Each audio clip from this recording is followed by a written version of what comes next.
मेरे प्यारे देशवासियों, आज देश आकांक्षाओं से भरा हुआ है। हमारे देश का नौजवान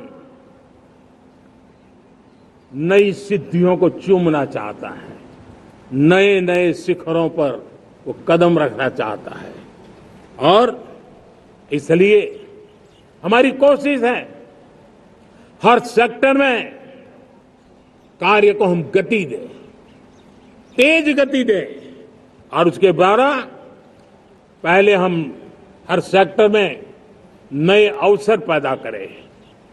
दूसरा, ये बदलती हुई व्यवस्थाओं के लिए जो सपोर्टिव इंफ्रास्ट्रक्चर चाहिए, उन इंफ्रास्ट्रक्चर पर हम बदलाव के मजबूती देने की दिशा में काम करें। और तीसरी बात है, नागरिकों की मूलभूत सुविधाओं के विषय में हम प्राथमिकता दें, उसको बल दें। इन तीनों भारत में एक एस्पिरेशनल सोसाइटी का निर्माण किया है और उसके परिणाम स्वरूप आज समाज खुद एक विश्वास से भरा हुआ है। हमारे देशवासियों की आकांक्षा है, उनके एस्पिरेशंस, हमारे नौजवानों की ऊर्जा हमारे देश के सामर्थ्य के साथ जोड़ करके हम आगे बढ़ने की एक ललक लेकर के चल रहे हैं। मुझे विश्वास है रोजगार और स्वरोजगार नए रिकॉर्ड के अवसर पर हम काम किया है। प्रति व्यक्ति आज आय दोगुनी करने में हम सफल हुए हैं। ग्लोबल ग्रोथ में भारत का योगदान बड़ा है। भारत का एक्सपोर्ट लगातार बढ़ रहा है। विदेशी मुद्रा भंडार लगातार बढ़ा हुआ है, पहले से 2 गुना पहुंचा है। ग्लोबल संस्थानों का भारत के प्रति भरोसा बढ़ा है। मुझे विश्वास है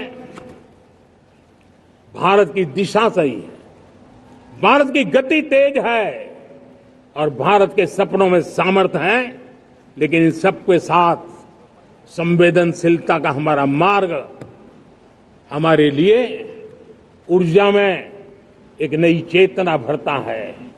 मम भाव हमारे कार्य की शैली है। समभाव भी चाहिए, मम भाव भी चाहिए, उसको लेकर के हम चल रहे हैं। साथियों, मैं जब कोरोना काल को याद करता हूं, कोरोना की वैश्विक महामारी के बीच सबसे तेजी से इकोनॉमी को बेहतर बनाने वाला कोई देश है तो वो देश भारत है। तब लगता है कि हमारी दिशा सही है।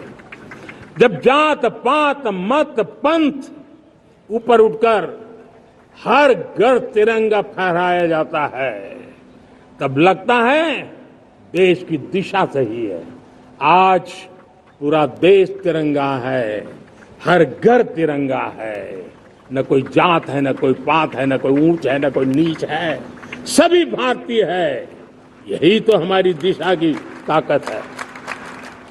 जब हम 25 करोड़ लोगों को गरीबी से बाहर निकालते हैं, तब हमारा विश्वास पक्का हो जाता है कि हमने गति को बराबर मेंटेन किया है और सपनों को साकार करना दूर नहीं है। जब 100 से अधिक आकांक्षी जिले अपने अपने राज्य के अच्छे जिलों की स्पर्धा कर रहे हैं, बराबरी करने लगे हैं, तो हमें लगता है कि हमारी दिशा और गति दोनों सामर्थ्यवान है। जब हमारे उन आदिवासी साथियों को वो मदद मिलती है, पीएम जनमन के द्वारा उनको जो योजनाएं पहुंची थी, आबादी बहुत छोटी है लेकिन बहुत दूर सुदूर इलाकों में छुटपुट परिवार रहते हैं, हमने उनको खोज के निकाला है, उनके लिए चिंता की है। तब लगता है कि संवेदनशीलता से जब काम करते हैं तब संतोष कितना मिलता है।